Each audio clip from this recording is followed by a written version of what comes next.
Hey everyone, this is Dr. John Stenberg at Zenith Chiropractic, and I want to give you an idea of how I talk to patients when they call asking about problems with their ears.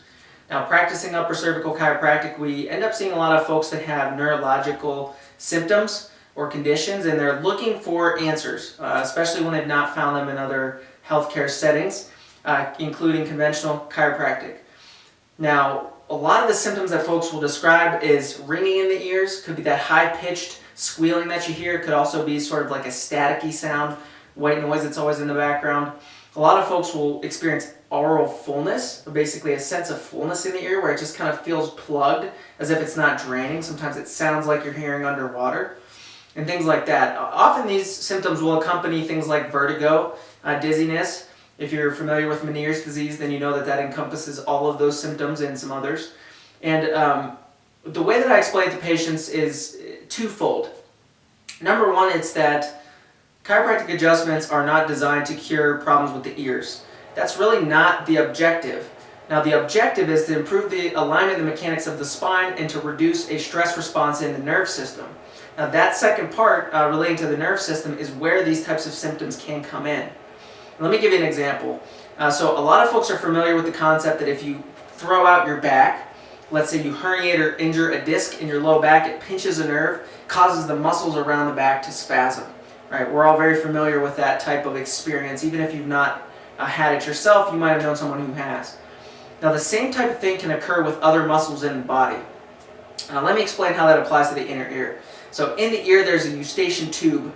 The Eustachian tube does a bunch of different important jobs, but for the purposes of this conversation, it's important to understand that it has its own muscles that help regulate its opening and closing.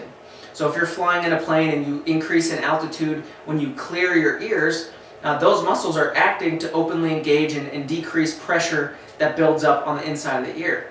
Now, those muscles, just like the muscles in the low back, have nerves that supply them. Now, these nerves always tell muscles what to do. In the same way that nerve irritation in the low back can cause a spasm of those muscles, it's hypothesized that nerve irritation, where those nerves originate in the spine, can actually cause those muscles to malfunction. Now, the obvious byproduct of that malfunction is the development of secondary conditions or symptoms. So whether it's ringing in the ears, a sense of fullness in the ear, trouble clearing your ears, feeling like it sounds as if you're underwater, those sorts of things, those can be signs that there is an irritation causing malfunction of the Eustachian tube. Now, a lot of folks, by the time they've seen an upper cervical chiropractor, have already visited their ear, nose, and throat doctor. They may or may not have had treatment. They've probably seen a primary care provider. They might have tried some pharmaceutical drugs. But ultimately, they wind up here because they've not found the answers that they're looking for. So what I tell folks is we need to just establish two things. Number one, do you have a history or a risk factor for an injury to the neck? This could be something like a previous concussion, a slip or a fall, a car accident is a very common one, anything that would produce a whiplash that could potentially upset the mechanics of the spine. A second part of that would be, are you experiencing these types of symptoms, and can we measure a stress response in the nerve system? Now, if that's the case, if we can accomplish understanding those two things, then a thorough evaluation will help us understand exactly how to proceed with caring for the spine. Now, the reason why the upper spine becomes very important in this conversation is because, like I mentioned previously, those nerves that supply those muscles to the structures in the inner ear, they get their supply from the very, very top of the spinal cord and bottom of the brain, called the brain stem. So there's two cranial nerves in particular, the 5th cranial nerve and the 10th cranial nerve, also called the vagus nerve, that have a hand in controlling those muscles. So what that means is a stress response in the upper part of the spine can trigger those nerves to malfunction. That malfunction at the downstream effect in the muscles around the ear can cause the ear to malfunction. The byproduct is the symptom.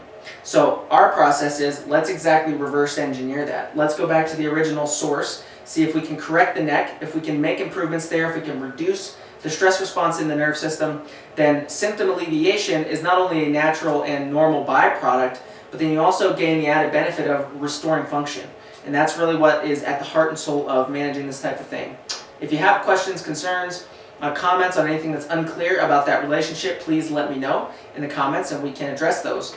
But ultimately, if you're still looking for answers with this type of thing, then I would urge you to consult with an upper cervical chiropractor. Find someone in your area that is qualified to look at these problems and to manage them for you, so that we can get to the bottom of some answers that for a lot of folks are hidden in plain sight. Thanks.